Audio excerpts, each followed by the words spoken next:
Leo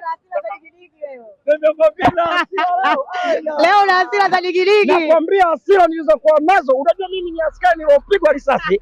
Nilipigwa risasi za kichwa. Bahati nzuri sikufa. Nimewaishwa hospitalini, risasi imetolewa narudi msitoni. Alonipiga risasi huyu hapa mfunga madishi. Usiyempenda tupo naye tena New Amani Zanzibar. Lakini mfunga madishi ndio alokutundika chuma tatu. Hatajuta kumkaba muuza visu leo. Yaani nimekwambia katika maisha yako sije ukamkaba muuza visu, angalia pita zako. Unaweza ukashangaa siku unakatiza kiwambazani. Namuona hata huyu anakatiza kiwambazani mwa muuza visu. Sasa ameshangilia Mwanza kule. Tuseme kelele mwisho Mwanza, akija huko anakuta mwananchi anatamba tu. Nitaligaragaza kwa leo huko. Kwa sababu mara mwisho hapa New Amani Zanzibar tulicheza na wale nani? Ushoga yake mtoto Amodi yule.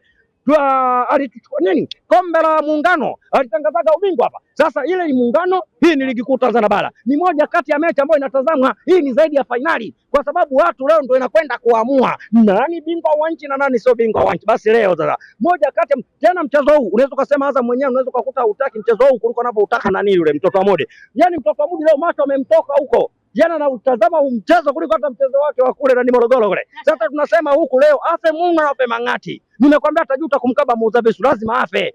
Kelele mwisho Mwanza, ukija Dar Zanzibar unakuta mwananchi anatamba 10 mpaka 12 zitabweka kama jibwa. Nimekwambia leo siachi point 3 muhimu huko. Yaani kombe la FA kule nimevuliwa. Na ligi kuu kunako nivuliwe.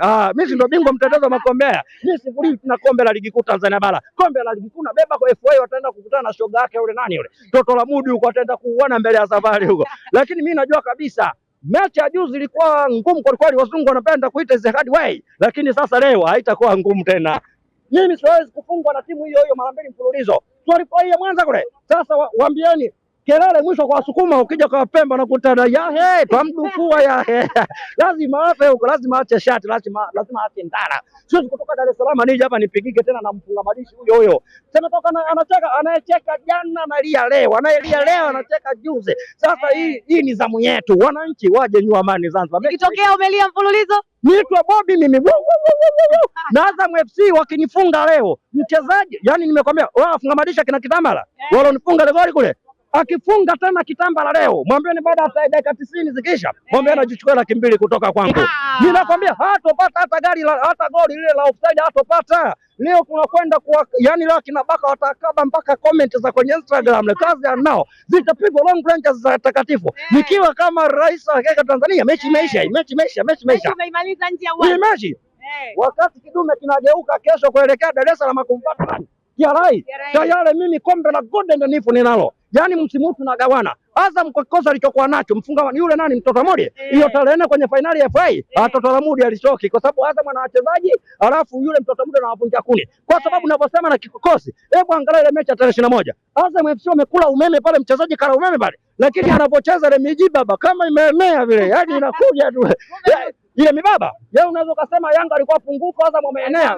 Kumbe Azam ndo wako pungufu, inakuja tu. Unalijua ile picha la Vietnam. Lakini mlishindwa kuwafunga. Mimi nimekwambia wako pungufu, lakini alafu siku ile angalia magoli yote ya vichwa, yani juu kwa juu tu.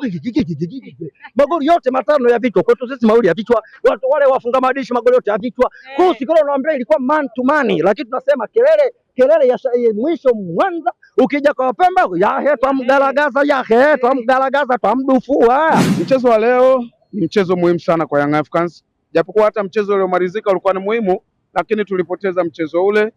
Football iliamua. Azam akaweza kupata ushindi.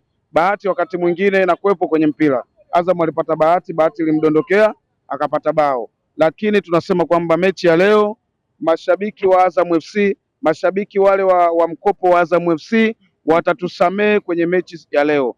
Leo ni mechi ambayo tunaitaka kweli kweli. Ni tofauti na mechi zingine zote. Yaani hii ni mechi ya kufa na kupona. Azam FC kwa namna yoyote, afe kipa, afe Arajiga, afe Heshimanula, afe sijui nani, hata akifa Faisal Fetoto wamzike hapo, lazima Yanga anashinda.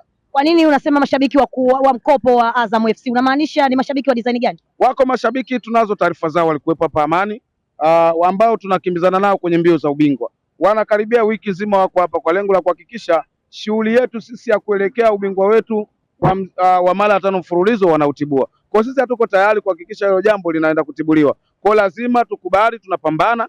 Young Africans Zanzibar ina watu na naamini hawawezi kukubali Young Africans ipoteze ubingwa. Hakika kombe tulilobaki nalo mkononi ni kombe la NBC, ndo kombe mama, kombe baba ambalo tumelipigania kwa muda mrefu, tumeweza kufika hapa tulipo, hatuwezi kuliachia kizembe. Sasa Azam atakuwa anatuzoea mtoto mdogo huyu. Yani mimi mtu mzima 30 ngapi nimezaliwa, kibabu kizee cha Tulini, kibabu kizee cha Jangwani, nije nilipoteze kombe kwa watoto wadogo hawa? Sio kweli, itakuwa ni msiba mkubwa sana. Kwa nini watuzoea hawa watoto? Twende tukashughulikia Azam FC siku ya leo ili tuweze kuondoka na alama 3, twende tukamalize michezo miwili iliyobaki, kisha twende tukatambe kwamba sisi ndio mababa wa ligi ya Tanzania. Yes.